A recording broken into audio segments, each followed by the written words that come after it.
기도하겠습니다. 주님, 오늘도 주시는 말씀과 하나님의 뜻을 살필 수 있도록 허락하신 하나님의 마음이 기록되어 있는 느헤미야 8장의 본문의 하나님의 말씀을 통하여 우리가 귀하신 하나님의 마음과 뜻을 헤아리고 살피고 그 말씀을 우리 마음에 또한 새기며 하나님의 생각과 하나님의 뜻에 합당한 삶을 살아갈 수 있도록 우리가 어떻게 구별된 존재인지, 어떻게 구원받은 존재인지를 잊지 않고 주시는 바 하나님의 말씀으로 다시 한번 우리의 신분을 회복하며 우리의 삶을 회복하며 우리의 영혼을 주님께로 집중할 수 있는 소망의 시간이 되게 해 주시옵소서. 우리 가운데는 여러 가지 형편과 처지와 각각의 다른 상황들로 인하여 하나님 앞에 나올 수밖에 없는 영혼들이 여기 이렇게 모였습니다.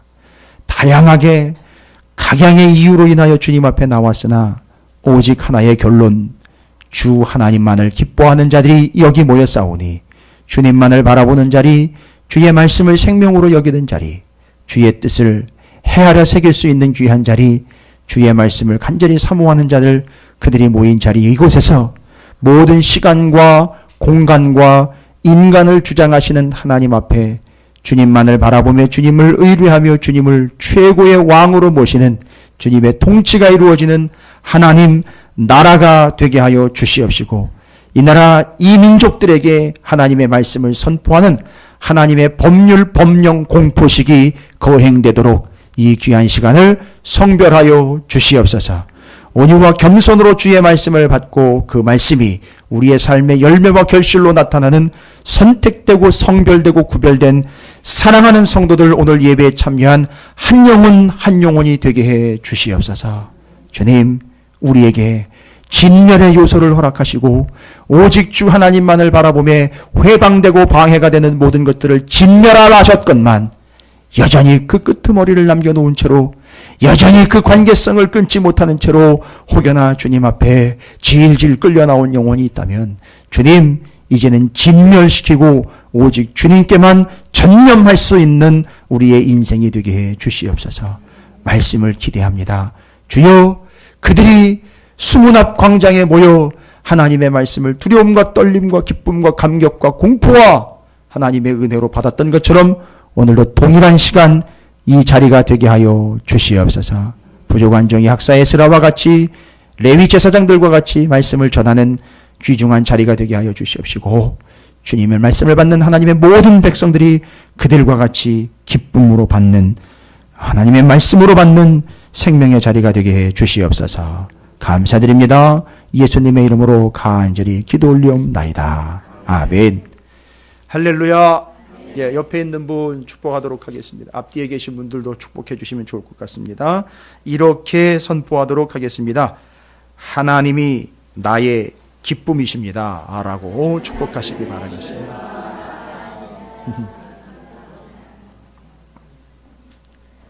제가 그냥 기분 내키는 대로 하라시는 게 아니고 성경에 나와 있는 거를 부탁을 드린 거예요. 그러니까 제가 이렇게 보니까 분위기 제가 이렇게 대충 감지가 돼요. 여기 지금 이스라엘 백성들이 모여 있는 이 상황에 이 분위기랑 우리 교회는 조금 다른 것 같아요. 무슨 얘기냐 하면, 자, 느헤미야 7장에 그 이름이 기록되어 있는 족보, 그 족보가 그냥 수도 없이 기록이 돼가지고 73절까지 기록이 되어 있는데 쭉 그 이름들을 기록한 이유가 뭔가 봤더니만 이미 성벽은 52일 만에 완공이 됐어요. 완공이 되고 난 다음에 성벽 안에서 이렇게 보니까 성벽 바깥을 볼 필요는 없어요. 성벽 안에 보니까, 성 안에를 보니까 안에 들어와 있어야 될 사람들인데 안 들어온 사람들이 있어요. 그래서 도대체 누가 안 들어왔나 살펴봐야 되니까 70년 바벨론 포로로 끌려갔다가 페르시아 고레스 왕의 칙령에 의해서 다시 돌아온 복귀한 명단을 다시 에스라에부터 입수를 합니다. 수룹바벨과 예수아 시대에 돌아온 사람들, 그 사람들의 명단을 쭉 보니까 분명히 그들 가운데 여기 들어와 있어야 되는데 안 들어온 사람들이 있다는 거죠. 그건 잔소리가 아니라 보니까 느헤미야가 너 왜 안 들어왔어? 이렇게 얘기하는 게 아니라 그냥 명단 한번 쭉 부르니까 번개불처럼 팍 튀는 거예요. 스파크가 팍 튀는 거예요. 뭐죠? 분명히 어디에는 기록이 되어 있는데 생명록에는 기록이 되어 있는데 삶으로는 합당하지 않는 거예요. 문제는 뭐냐면 이거 잉크가 마르고 잉크가 지워지는 문제가 아니에요. 어찌 되었든 명부와 삶이 일치하여 그들이 하나님의 나라로 들어가는 존재가 되어야 되는데, 그래서 성벽을 중수했다라는 말은 결론적으로 이야기하면 어떻게 나눠지게 된다는 얘기죠. 성벽이 완공되고 난 다음에는 성벽이 무너졌을 때에는 어떻게 돼요? 경계가 없어요. 그래서 뭐와 뭐가 구분이 안 되죠? 그렇지. 안과 바깥이 구분이 안 됩니다. 그러나 이제는 성벽이 중수가 됐기 때문에 어떻게 확실히 구별이 됩니까? 안과 바깥이 구분이 돼요. 여러분, 이 본문은 단순히 역사적인 기록을 남겨놓는 게 아니라 이 기록을 통해서 하나님의 구원 계획을 펼쳐내고 계신다는 걸 감지를 하셔야 됩니다. 하나님의 구원이 어떤 계획을 가지고 있고 어떤 틀로 가고 있는지를 여러분께서 이해를 하셔야 됩니다. 그 결국 나중에는 어떤 문제가 되느냐. 요한계시록도 말합니다. 새 예루살렘 성이 우리에게로 내려옵니다. 그럼 그 새 예루살렘 성에 들어가 있는 사람과 바깥에 있는 사람이 무슨 얘기냐면, 그때는 새 예루살렘 성이 이렇게 내려와 버립니다. 지어서 들어와라가 아니라 이렇게 그냥 내려와 버려요. 그럼 무슨 얘기냐면 살고 있는 사람들 가운데에서 그냥 콱 내려와 버립니다. 여러분, 멧돼지 잡고 쥐 잡는 덫이 아니에요. 구원받고자 하는, 아니 구원시키고자 하는 그들에게 하나님은 그 새 예루살렘 성 그냥 내려뜨리십니다. 그래서 그 안과 그 바깥을 확실하게 구분을 하시는 거예요. 그러면 그 안과 그 바깥의 구분은 뭐냐? 결론적으로 뭐와 무엇으로 나눌 수가 있다는 얘기죠? 구원이냐 멸망이냐로 나눌 수 있는 거예요. 여러분, 제가 이제 초창기 얘기를 좀 드릴게요. 무슨 얘기냐 하면 그 신명기의 말씀도 그렇고 요 느헤미야의 말씀도 그래요. 참 이해를 못했어요. 사람들이, 성경학자들이 처음에 이 본문을 접했을 때는 이해를 못했습니다. 도대체 이런 식으로 이 얘기했다 막 저 얘기했다 그랬는데, 예전에 성을 짓고 성주와 그 봉건 제도죠. 성주와 성에 거주하는 거주민과 성 밖에 살고 있는 난민들로 구분됐던 시대가 있었어요. 참 어려운 시대였죠. 그런데 바로 그때 무슨 일이 있었느냐 하면 요거예요. 성 안에 살고 있는 사람은 어찌되었든 그 성의 주인 성주의 보호를 받습니다. 그리고 그 당시엔 도적대와 적들이 너무 많았기 때문에 성 밖에 있다라는 말은 결국 무엇을 의미했느냐 하면 죽음을 의미했어요. 이건 목숨을 담보로 하는 겁니다. 그런데 성 안에 살고 있는 사람은 성주와 계약을 맺습니다. 어떤 계약을 맺느냐? 이게 아주 불평등 계약이에요. 내가 너희 가정과 너희 가족과 가문을 지켜줄 테니까 첫날 밤은 나랑 보내야 돼. 별로 안 놀라시는데, 그 다음에 내가 너희 가족을 책임져 줄 테니까 너희 자식 중에 반드시 한두 명은 나한테 종으로 바쳐야 돼. 아, 그런 불평등 조약이 어디 있습니까? 그런 깡패 같은 조약이 어디 있습니까? 아무리 보호해준다고 하지만 이건 너무한 거 아닙니까? 어떻게 첫날 밤을 당신이랑 보내고, 이 남편이 내가 있는데, 내가 결혼해가지고 같이 살 사람은 난데, 어떻게 당신에게 아내를 줬다가, 아무리 목숨이 귀하다 하지만, 어떻게 이런 불평등 조약이 있을 수 있습니까? 하면, 뭐라고 얘기할까요? 여러분, 너무 쉽게 얘기하시죠? 그 처지에 있었던 그 사람 얼마나 아팠을까요? 그러면 나가. 여러분, 이게 불평등이에요. 옛날에 무슨 드라마가 있었느냐 하면 그 추노라는 드라마가 하나가 있었어요. 예. 거기에 보면 이제 주인공이 소개가 되면서 딸아이가 팔려가는 모습을 보는 종들의 비참한 인생이 거기 기록이 되어 있고, 도망 나간 노비들을 추적하는 추적군 곧 추노에 대한 이야기를 드라마로 만든 예전에 우리나라 드라마가 있었어요. 그때 그 주인들에게 불평등하게 뺏겨버리는 딸들 이야기이며 가족 이야기, 그 다음에 농사를 지어서 곡식을 거두면 그중 90%는 주인한테 가야 되고 5%는 나라에다가 바쳐야 되고, 그리고 2.5%는 바로 그 관아라고 불리고 있는 직접적으로 자신들을 이렇게 컨트롤하고 있는 지방 행정관에 또 바쳐야 돼요. 그럼 자기한테 오는 거는 뭐냐면 거의 1%, 2%에 해당하는 어마어마하게 농사를 지어서 정말 뼈가 빠지게 일을 했지만 자기한테 돌아오는 거는 쌀 100가마니를 거두면 쌀 1가마니가 돌아올까 말까 하는 그런 불평등한 조약을 맺었었어요. 그럴 때에도 이런 불평등한 조약이 어디 있습니까? 그래? 너 말고 농사 지을 사람은 많아. 그럼 내놔. 이런 거예요. 이게 이 당시에 종주권 조약이라 그래서 주권을 가지고 있는 주인과 종이 맺은 조약이에요. 이 신명기의 내용을 보니까 이해가 안 됐는데 딱 그 조건이었었어요. 뭔 얘기냐면 하나님이 바로 그런 주인이었고 하나님의 백성이 그런 관계에서 하나님과 관계와 계약을 맺었는데 성의 성주는 뭐라고 욕을 했다고요? 야, 내가 너 다 지켜줄 테니까 싹 지켜주고 책임질 테니까 네 아내 첫날 밤은 나랑 보내야 돼. 초약권을 가져가는 거예요.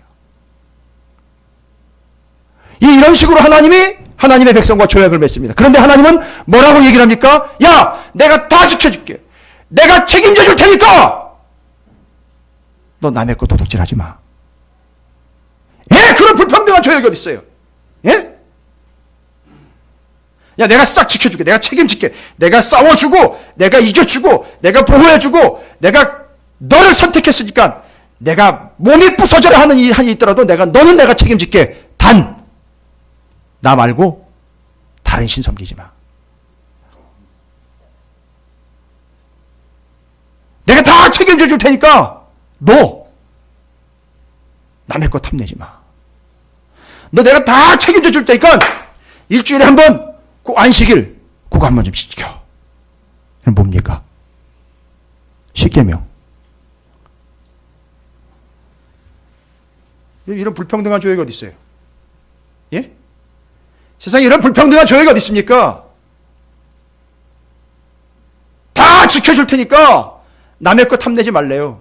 그런 불평등한 조약이 어디 있습니까? 공감하십니까? 이해가 안 된 게 바로 그거예요. 세상의 성주는 그런 요구를 했으나 하나님은 이런 요구를 하신 거예요. 여러분 그거에 대해서 불평등하다고 얘기하실 겁니까? 그런데 우리는요. 여전히 그러한 삶을 살지 못하고 있다는 게 우리의 문제입니다.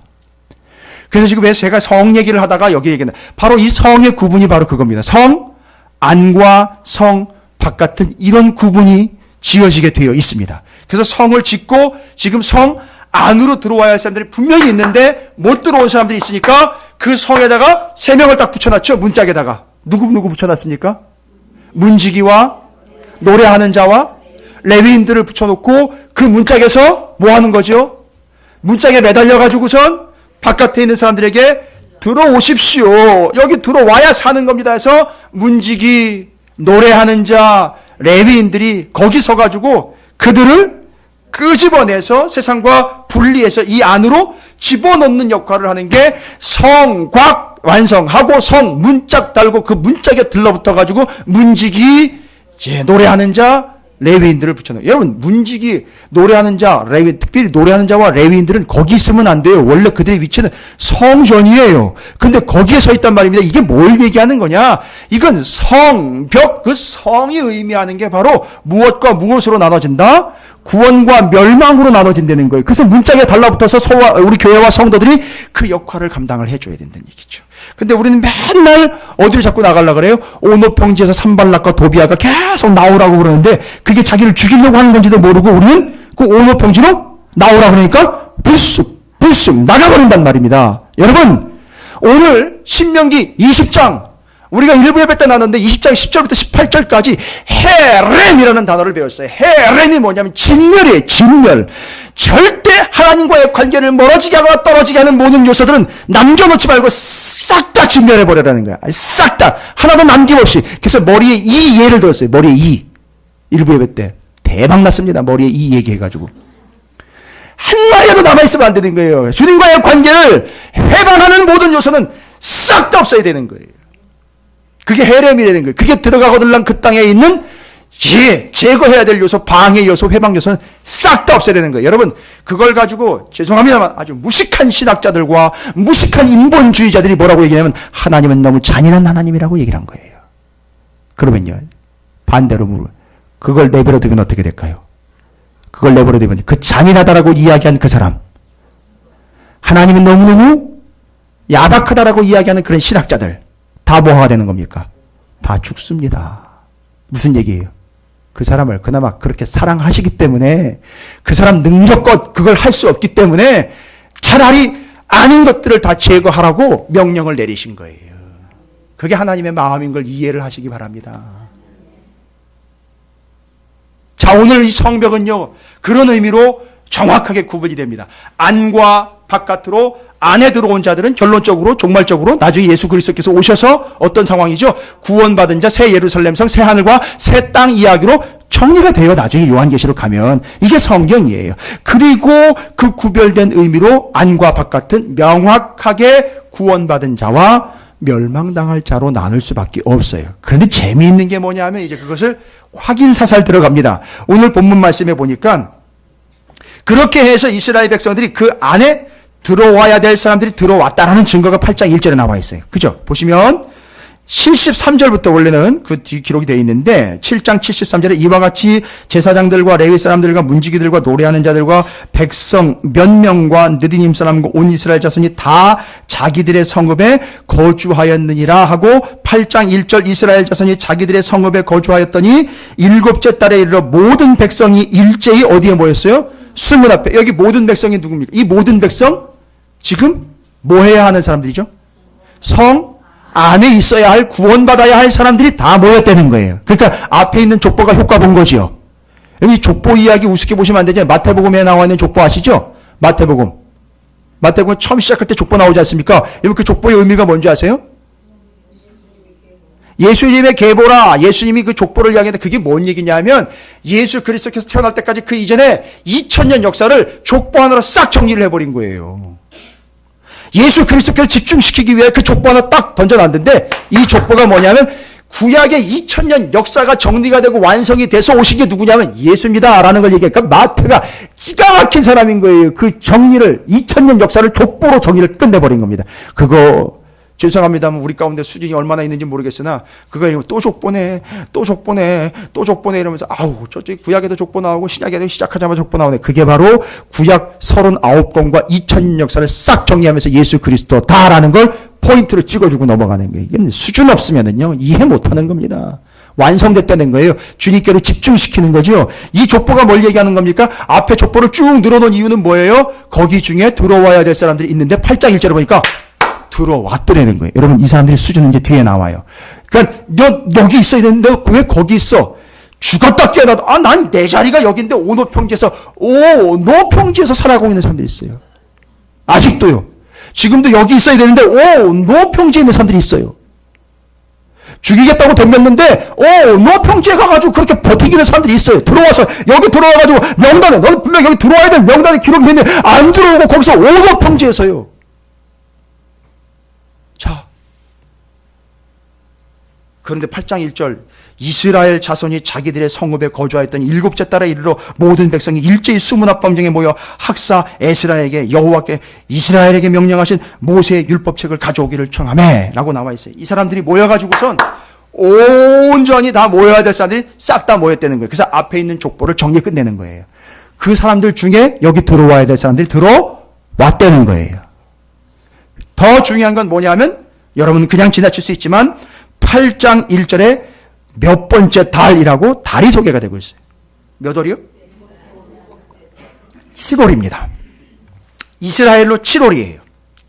여러분 이스라엘로 7월은요 그냥 넘어가면 안 되는 달이에요.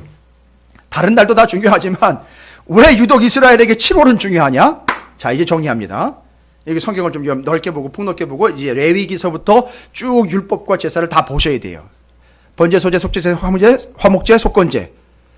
바로 이 5개의 제사, 절기, 유월절, 초막절, 오순절 이 개념들도 다 정리를 하셔야 되고 안식일, 안식년, 희년까지도 다 정리가 되셔야 되고 대속절까지 다 정리가 돼야지 이 개념이 나와요. 왜냐? 7월 달은 절기가 3개가 들어있어요. 어떤 교회 목사님이 페르시아 이야기하고 제사 이야기하니까 왜 자꾸 역사 이야기하느냐고 이야기를 자꾸 컴플레인이 들어오더래요. 그래서 성도님 성경을 얼마나 아시는지 모르겠으나 아실 때까지는 아셔야 됩니다라고 가르치는 것을 놓지 못하는 목사님의 단호함을 제가 표현하는 걸 제가 들었어요. 여러분, 그나마 우리 찾으시는 교회는 지금 그런 과정 가운데 그런 분위기 가운데 있어 제가 마음이 좀 편하게 말씀을 전할 수 있어 감사한데 잘 보십시오. 여러분, 이건 족보 이야기 또 절기 이야기 제사 이야기 하니까 남의 이야기인데 짜증나게 그렇게 받지 마세요. 죄송하지만 모르면 모르는 대로 겸손하게 받으시면 됩니다. 알아야 돼요. 영생은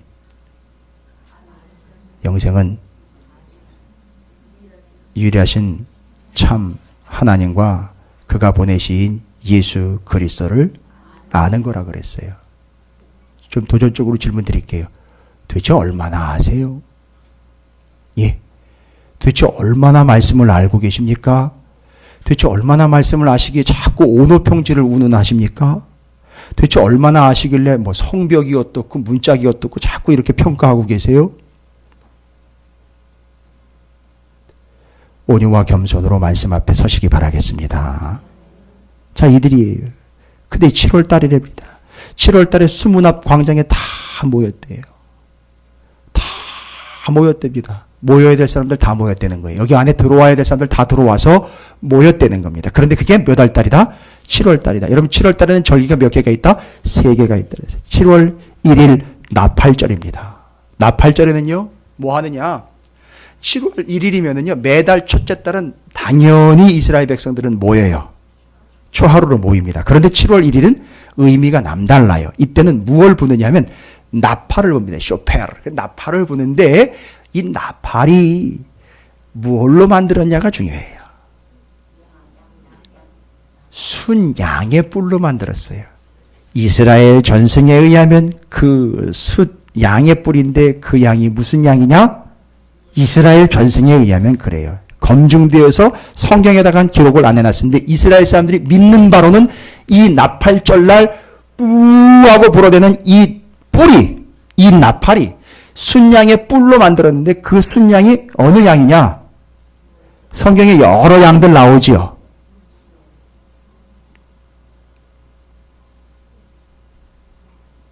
순양의 뿔이래요. 이스라엘 사람들은 이 뿔을 그 뿔로 알고 있어요.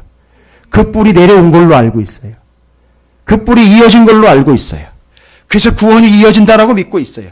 그래서 나팔을 불었다라는 말은 요한계시록에도 나팔 불 때 나의 이름 하지만 우리는 그냥 트럼펫 정도로 생각을 해요. 죄송합니다.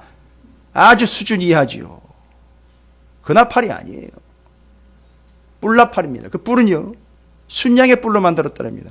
성경에 근거하고 있습니다. 도대체 그 순양은 무슨 양일까요? 어디에 나온 양일까요?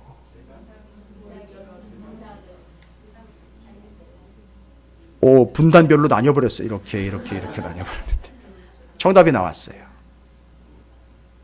이스라엘 사람들이 믿고 있는 그 순양은 바로 모리아 산에서 이삭 대신 바쳐진 그 숫 양의 뿔로 나팔을 만들어서 절기 때마다 위기의 상황에다 전쟁 때마다 들고 나아가 그것을 불었다라는 전승이 있어요. 그래 무슨 얘기일까요? 그 이야기는 그 뿔은 곧 구원의 뿔이시요. 바로 그래서 그걸 구원의 뿔이라는 얘기가 바로 그걸 얘기하는 거예요. 그 양이 죽었기 때문에 누가 살았어요? 이 삭이 살았어요. 그런데 그 양으로 누가 오셨느냐면 예수 그리스도. 그래서 그 나팔을 분다. 그 순양의 뿔로 만들어진 나팔을 분다라는 말은 곧 이들이 무엇을 받았다는 걸 의미하는 거죠? 구원을 받았다는 걸 의미하는 거예요. 여러분, 오늘 주일날 그 순양의 뿔이 울려지고 불려진 줄로 믿습니다. 여러분 그 소리 듣고 오셨습니까? 그래서 옛날에는요, 저는 옛날 얘기를 자꾸 하는 게 아니라 옛날의 추억으로 들어가는 게 아니라 옛날에 교회 오기 전에 시골에서는요, 아니 도시에서도 그랬었어요. 옛날에 뭐 했습니까? 교회에서 종쳤지요. 그죠? 종쳐라. 막 쳐라. 더 쳐라. 그래서 그걸 알려주는 거예요. 예배 시간이 있음을 알려주는 거예요. 그러면 시골에서는요, 일하고 있다가 뭐예요? 그거 내려놓고 교회로 향하는 거예요. 왜요? 그게 뭘 얘기하는 겁니까? 그들의 삶이 뭐가 되지 않도록 하는 거죠? 누굽니까, 지금? 오노. 선물 드릴게요, 권사님, 이따가. 여기 준비해 놨습니다. 그걸 듣고도 오지 않는다면, 이건 이제 더 적극적이고 좀 무서운 개념이죠. 그걸 듣고도 오지 않으면, 자기가 오노평지로 나가는 게 문제가 아니라 자기의 삶의 자리가 뭐가 돼버리는 거죠? 오노평지가 돼버리는 거예요. 이거 무서운 얘기예요. 정말 무서운 얘기입니다.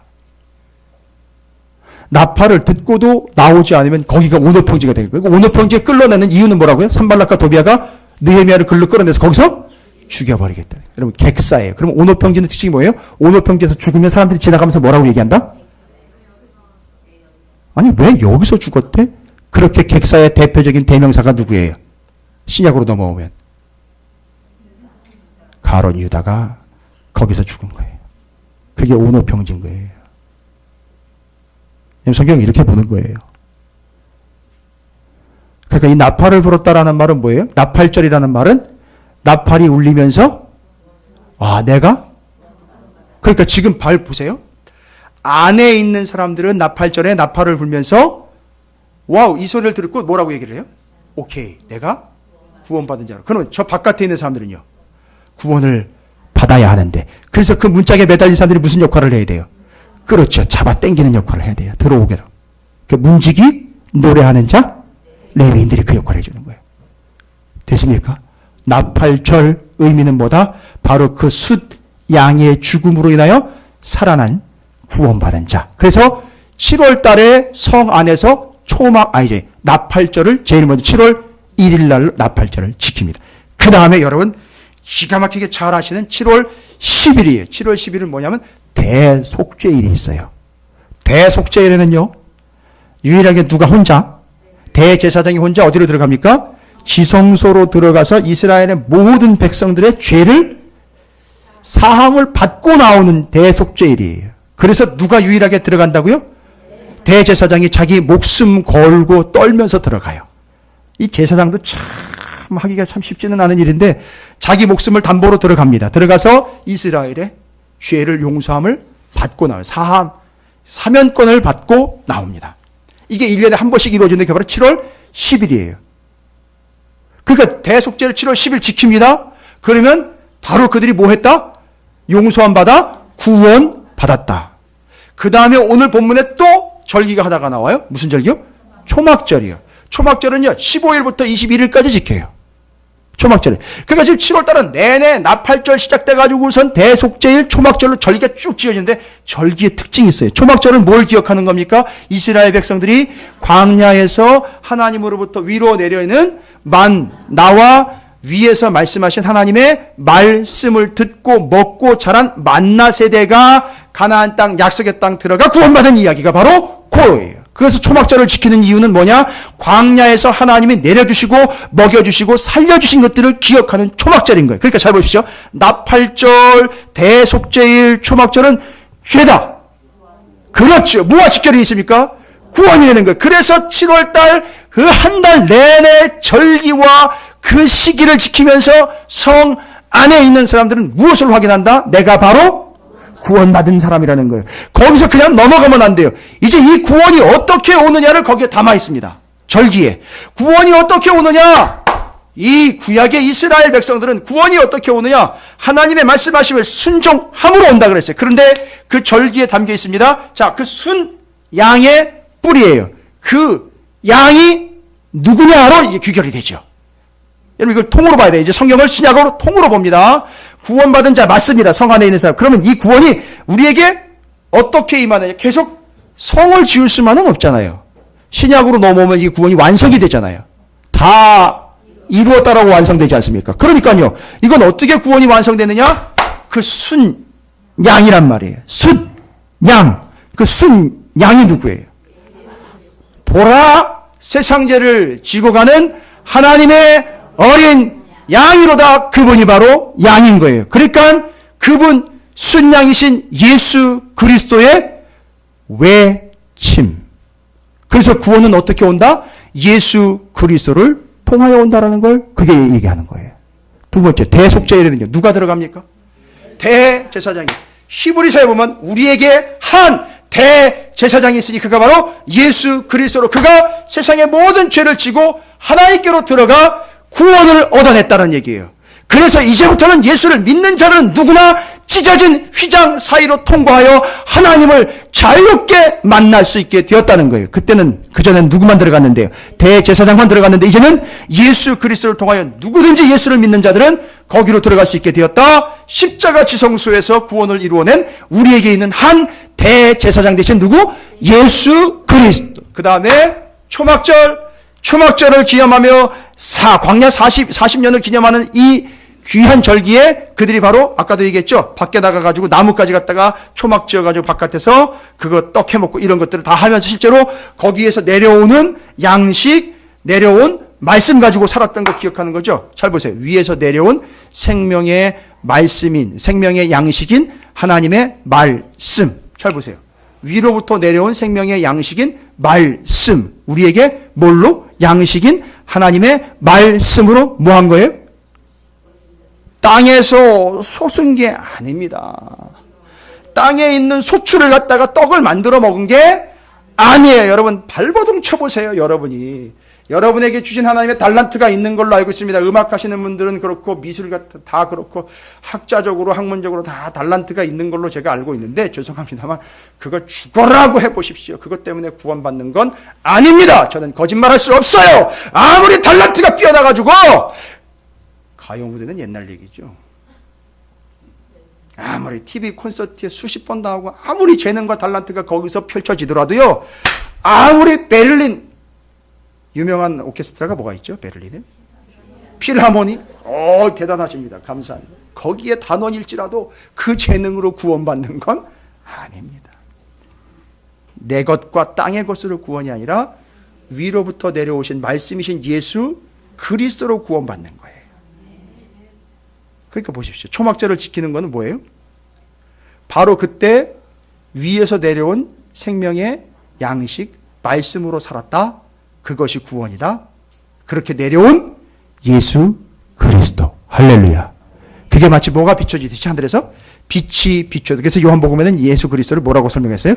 빛이라고 그랬어요. 그래서 위에서 내려오는 거예요. 빛은 밑에서 위로 쏘는 게 아니라 위에서 내려와서 생명이신 예수가 생명의 양식 만다처럼 내려와서 우리를 구원해내는 거예요. 그걸 지키는 게 초막절이었던 거예요. 그럼 잘 보십시오. 나팔절, 속죄일, 초막절 다 지키면은 지키고 있다는 얘기는 뭐예요?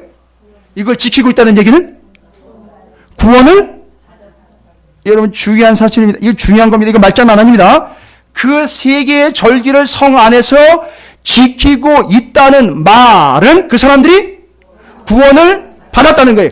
그걸 지켜야 구원을 받는 게 아니라 그거를 지키고 있다면 구원 받았다는 거예요. 예배를 드려야 구원을 받는 게 아니라 예배를 드리고 있다는 사실은 곧 우리가 구원을 받았다는 거예요. 그래서 이제는 예수님이 마지막 유월절을 지키면서 뭐라고 명령하셨느냐면 이제는 이 날짜를 지키지 말고 나를 기억하고 나를 기념하고 나를 지켜라. 나. 데이가 아니라 미를 지켜라. 방언이라 어렵습니까? 데이, 날짜가 아니라 그 절기가 아니라 나를 지켜라. 나를 기억해라. 그게 뭐다? 그게 구원받는 길이다.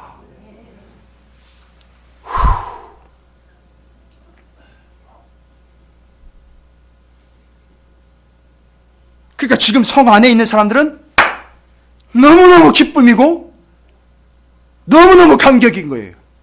저 바깥에서 편하게 살고 싶은데 왜 굳이 우리를 불러들였느냐고 이렇게 한 사람도 원망하고 불평하지 않습니다. 오히려 이 사람들이 어떻게 했어요?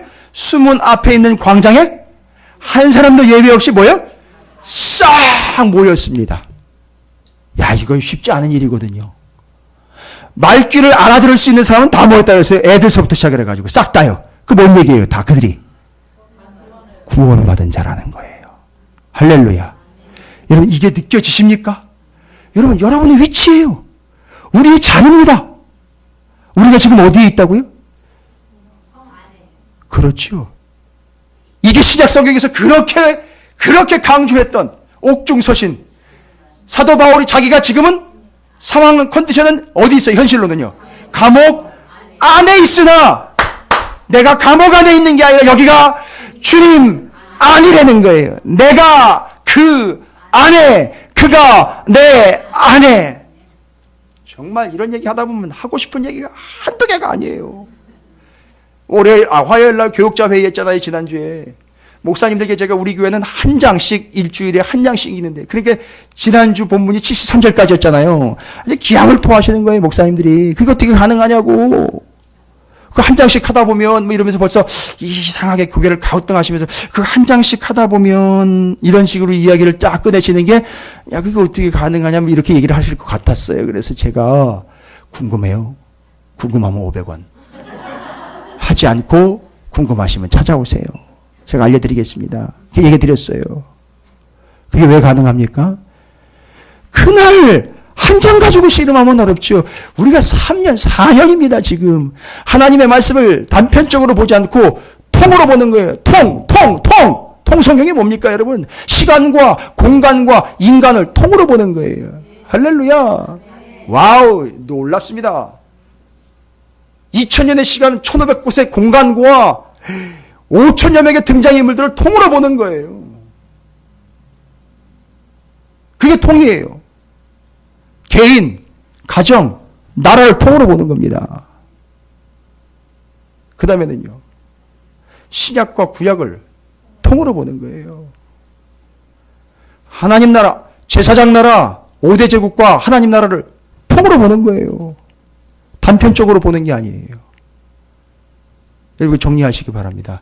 그래야 이해가 되는 거죠. 그러니까 지금 성이 완성된 그 안에 살고 있는 사람들이 7월 달에 모여서 세계의 절기를 지켰다.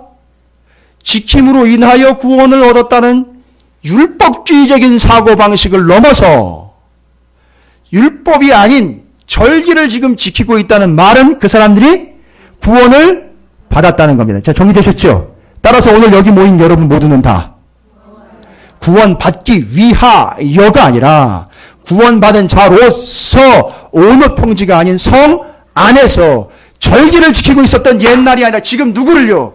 예수 그리스도를 기억하고 기념하고 있는 거예요. 제가 지금 세계의 절기 얘기했지만 세계의 절기를 설명드린 게 아니라 세계의 절기를 통해서 결론은 누가 되어버렸어요? 예수가 된 거 아닙니까? 그래서 지금 누구를 기억하고 기념합니까? 예수요. 나를 구원해 주신 예수를 기억하고 기념하고 있는 겁니다. 그러니까 이 사람들은요, 그 안에서 어떤 마음이 있을까요? 너무너무 감격이고 기쁜 겁니다. 자, 그러면 이제 오늘 점심 빨리 먹게 해드릴게요. 세상에는 이것보다 더 큰 복음이 어디 있습니까? 다른 교회 같은 벌써 말씀 끝났어요. 그죠? 통은 그렇게 안 돼요. 통으로 봐야 되기 때문에 그건 그렇게 할 수가 없습니다. 성경은 어떤 책이다? 얇은 책이다. 세상에 성경이 얇다고요?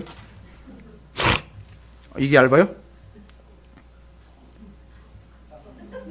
왜 얇다 그랬습니까? 하늘을 두루마기 삼으면 안 돼요. 하늘을 두루마리 삼고 바다를 먹물 삼아도 다 기록할 수 없는 하나님의 은혜를 여기다가 기록했어요. 그러니까 이거 얇은 책이에요, 두꺼운 책이에요? 얇은 책이에요. 그래서 단편적으로 보지 말고 통으로 보자는 거죠. 하나로 보자는 거예요. 전체로 보자는 겁니다. 할렐루야. 신학원 가서 제가 강의하지 않습니까? 요새 월요일마다. 카메라를 들고 이 양반들이 수업이 끝났는데 쫓아오는 거죠, 저한테. 목사님, 그 성경 좀 찍어도 되겠습니까? 아니, 뭐 찍는 건 상관이 없는데 왜 남의 성경을 이렇게 찍어가지고 뭐 하시려고 그럴까? 패밀리 스쿨 하는데 본인이 가정에 패밀리 스쿨 하는데 자기 자녀에게 보여주고 싶어서 그런다는 거예요. 그러면 가져가라고. 내가 성경을 줄 수가 없다고 내가 이거 봐야 되니까 찍어 가져가라고. 다각도로 찍더라고요.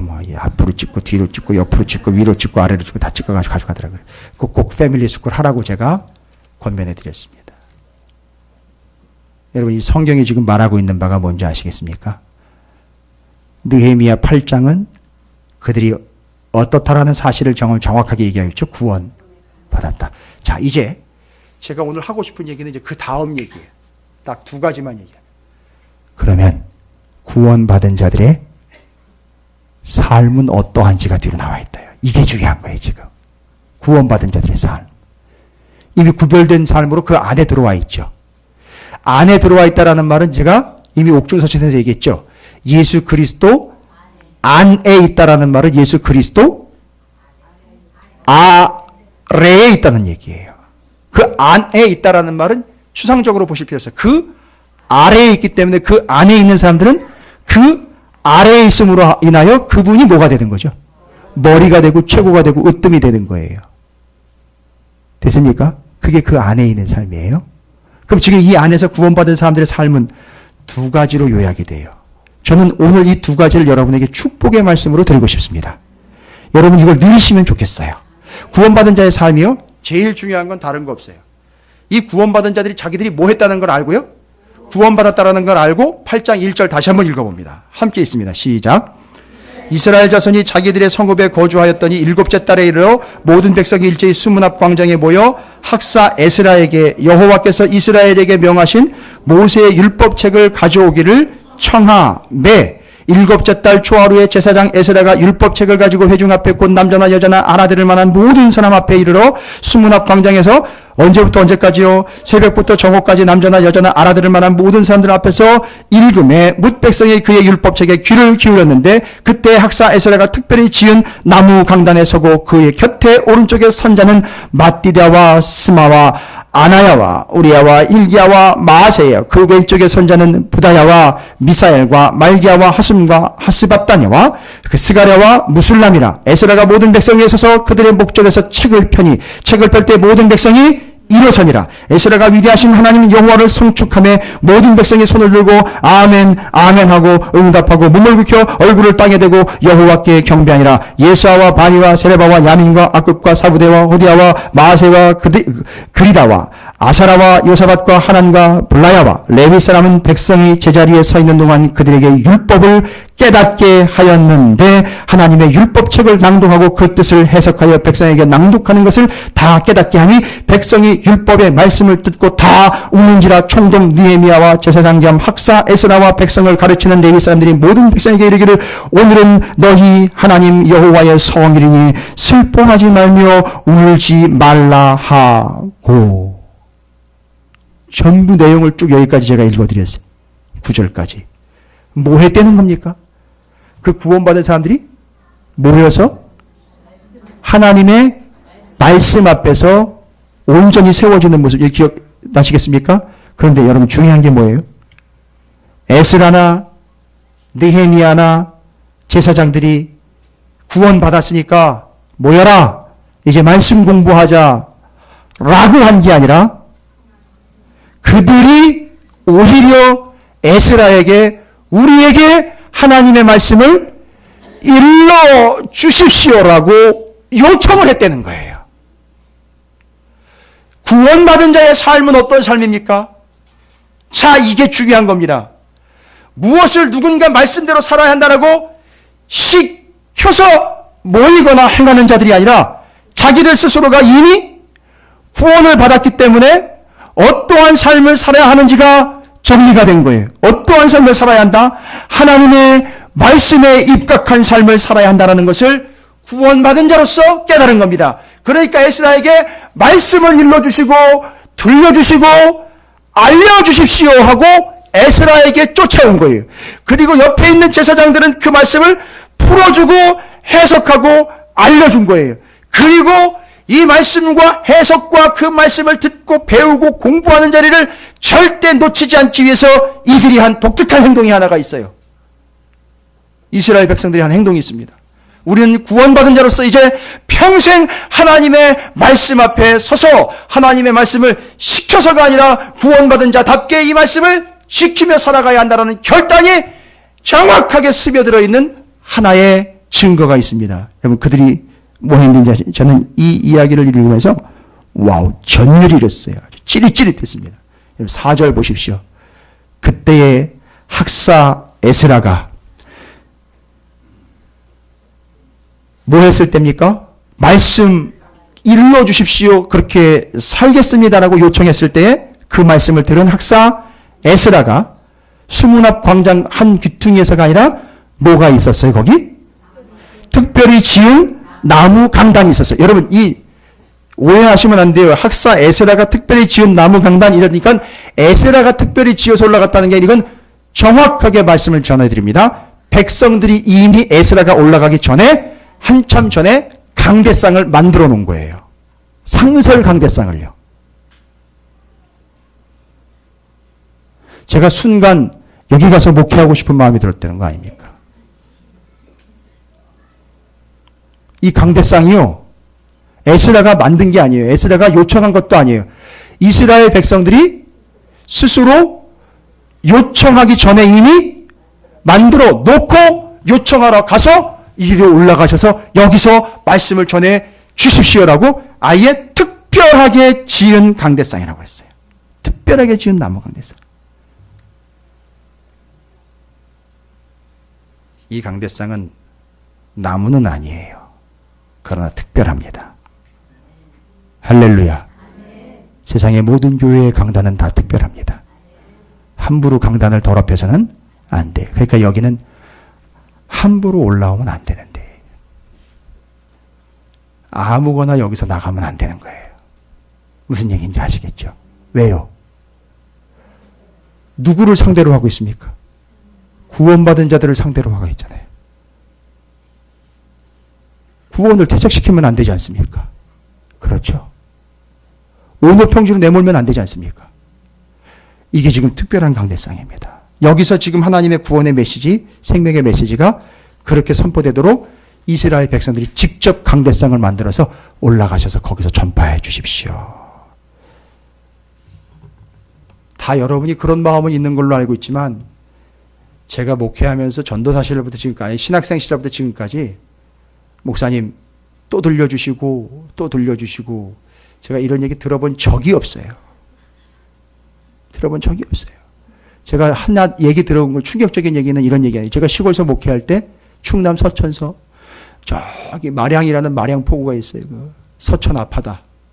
마량포구에서 목회하는 목사님 한 분이 우리를 초청을 해서 교회를 갔더니만 그 교회에 다 쓰러져 가요. 기와장도 다 내려앉고 사택에 비가 막 새가지고 거기 올라가가지고 젊은 전도사들이 기와장 다시 올리고 막 그런 것까지 같이 사역을 하고 했었는데 그 교회 정말 다 낡은 그 교회에 예배당도 크지도 않고 다 나무로 돼 있고 벽돌로 그냥 쌌는데 그 비좁은 놈의 교회에 강대상이 2개가 있더라고요. 앞에 강대상 하나 있고 뒤에 강대상이 하나가 있어요. 뒤에 강대상은 귀퉁이에 있긴 한데 크니까 사람들이 오고 가는 거를 참 아주 걸리적거리면서 가로막고 있더라고요. 그래서 목사님한테 물어봤어요. 아, 이게 어떻게 된 거냐고. 저 앞에 강대상이 있는데 뒤에 강대상은 또 뭐예요? 뒤에서 누가 사회봐요? 뭐 얘기했죠. 그랬더니만 바로 그 얘기를 하더라고요. 저 강대상을 누가 해놨는데 해놓기 전에 이거 어떤 권사님이 해놓은 건데 절대 못 치우게 해가지고선 거기다 갖다 놨다는 거예요. 그래가지고 치우지도 못하고 그래요. 젊은 전도사니까 이러지도 못하고 저러지도 못하고 그냥 거기다 갖다 놓은 거예요. 여러분, 강대상은 그런 의미가 아니잖아요. 예? 내가 해놨으니까 거기서 하라고. 그거 아니잖아요. 성경을 모르니까요. 그들이 직접 특별하게 지은 강대상으로 에스라를 올려보내서 제사장들을 올려보내서 그 말씀을 가르쳐 달라고 그런 거예요. 이게 구원받은 자의 삶이에요. 이제는 어떻게 합니까? 말씀을 어떻게 배우고 공부하고 행함으로써 구원을 얻는 게 아니라 우리가 이미 구원을 받았으니 받은 자로서 이걸 따라 사는 거예요. 잊지 마세요. 제발 이 사실 있죠. 절기를 왜 지키느냐? 아까 보셨죠? 7월 달에 3개의 절기가요. 맞아요. 가난한 집 제사 돌아오도 돌아오는 게 아니라 그렇게 해서 세 개의 절기를 이 7월달 내내 지키고 있는 건 뭡니까? 지켜야 구원받는 게 아니라 구원받았으니 감사함으로 감격으로 기억해내고 지켜내는 거죠. 그게 결국 누구로 이어진다? 예수 그리스도에게로 이어지고 구원받은 자의 삶은 이제 뭐예요? 말씀에 입각한 삶이 되는 거예요. 그래서 직접 자기들이 뭐 했다? 강대상 만들고 말씀을 전해줄 걸 요청했다라는 거예요. 아쉬운 건 그거죠. 찾으시는 교회는 담임 목사가 계속 말씀을 요청하고 있는 게 좀 아쉬운 부분이죠. 세상의 교회들이 다 그러고 있다는 게 아쉬운 부분이죠. 그러다가 잘못 걷어 걸리면 목사도 요청 안 하고 성도도 요청 안 하면 맨날 윷놀이나 하다가 시간 가는 거고 떡이나 나눠 먹다 끝나는 거고 말씀은 오간데 없고요. 이게 아닌지 바깥인지 구분도 안 되는 거예요. 이게 첫 번째 구원받은 자들의 삶입니다. 여러분 어떻습니까? 말씀에 대한 여러분의 마음은 어떻습니까? 더 이상 묻지 않겠습니다. 그 다음 두 번째 구원받은 자들의 삶은 어떤 삶이냐? 10절입니다.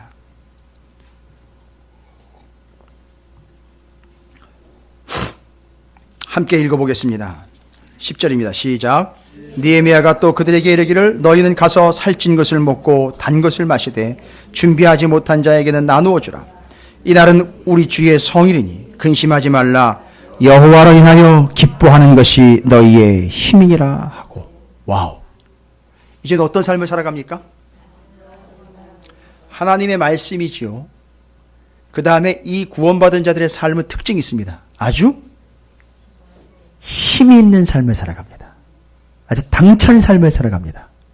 근데 이 힘이 어디서부터 나오는가 봤더니만 돈, 권력, 명예, 가진 것으로부터 오질 않고 구원받은 자들에게 있어 이 힘은 어디서부터 오느냐?